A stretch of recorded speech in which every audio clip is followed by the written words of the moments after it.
27 IFFK കുറിച്ചുള്ള അഭിപ്രായം എന്താണ്? നല്ല അഭിപ്രായമാണ്. കാരണം ആക്ച്വലി ആദ്യമായിട്ടാണ് ഇവിടെ വരുന്നത്. അപ്പോൾ എനിക്ക് ഫസ്റ്റ് ടൈം വരുമ്പം എന്താണ് ഇവിടുത്തെ കാര്യങ്ങൾ, ഇവിടുത്തെ പരിപാടി എന്താണെന്ന് എനിക്ക് അറിയില്ല. പക്ഷെ വന്നു കഴിഞ്ഞപ്പം ഭയങ്കര അടിപൊളി എക്സ്പീരിയൻസ് ആണ്.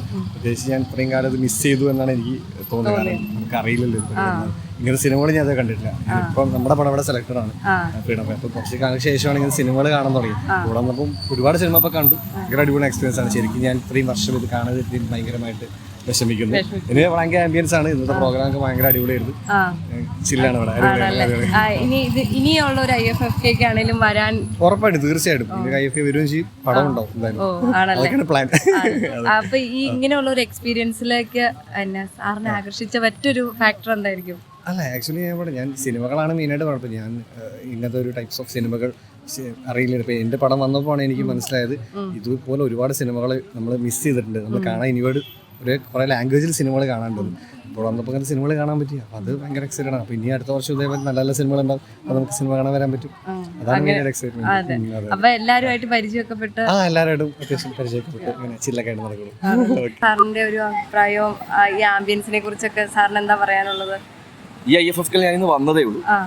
പിന്നെ ആംബിയൻസ് പിന്നെ നിങ്ങളെ പോലത്തെ നല്ല ചുറുചുറുക്കുള്ള യങ്സ്റ്റേഴ്സിനെ കാണുമ്പോഴും പിന്നെ ഈ ടാഗോർ ഹാളും ഇതൊക്കെ പണ്ട് മുതലേ വർഷങ്ങളായിട്ട് ഒരു 30 വർഷമായിട്ട് ഞാനിവിടെ വരുന്ന ഒരാളാണ്.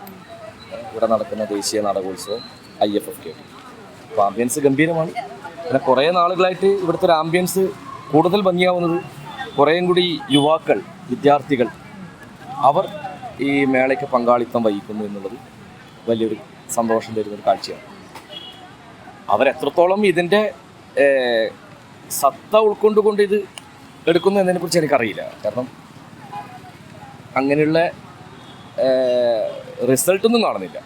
അത് വേറെ രീതിയിൽ ഒരു എന്താ പറയുക വളരെ ഗൗരവത്തോടു കൂടി സിനിമയെയും നാടകത്തെയും കലയെയും സമൂഹത്തെയും രാഷ്ട്രീയത്തെയും വീക്ഷിക്കുന്ന ഒരാളെന്ന നിലയിൽ പുതിയ കാലത്തെ ഈ കളർഫുള്ളുകൾ ആഘോഷങ്ങൾ നമുക്ക് നല്ലതാണ്. പക്ഷേ വേറെ തരത്തിൽ നമുക്കൊരു എന്താ പറയണ്ടേ, നമുക്ക് പ്രതിഭകൾ ഉണ്ടാകുന്നുണ്ടോ എന്ന് ചോദിച്ചു കഴിഞ്ഞാൽ അതിന് വലിയൊരു ദൗർബല്യം നേരിടുന്നുണ്ട്. പ്രകടനപരതയല്ല നമുക്ക് വേണ്ടത്. ആഘോഷങ്ങളൊക്കെ നമുക്ക് നല്ലതാണ്, എൻ്റർടൈൻമെൻറ്റ്.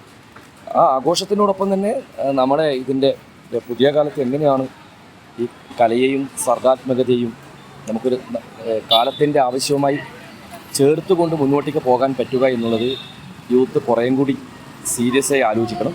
കാരണം ഇതുപോലെ പോയി കഴിഞ്ഞാൽ നമുക്കറിയാം ഇന്ന് നമ്മുടെ കേരളം എത്തി നിൽക്കുന്ന അത്രയും വളരെ മോശമായൊരു അവസ്ഥയിലൂടെ പോവുകയാണ്.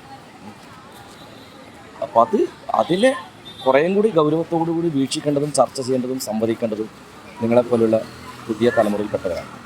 ഓരോ കാലത്തും ഓരോ തലമുറ വരുമ്പോഴാണല്ലോ നമുക്ക് മികച്ച കലാസൃഷ്ടികൾ ഉണ്ടായത്, പ്രതിഷേധങ്ങളുണ്ടായത്, പ്രതിരോധങ്ങളുണ്ടായത്, സമരങ്ങളുണ്ടായതൊക്കെ അതാത് കാലത്തെ യൂത്തിൻ്റെ ശക്തിയായി. ഇപ്പോൾ ശക്തിയില്ല എന്നല്ല ഞാൻ പറയുന്നത്.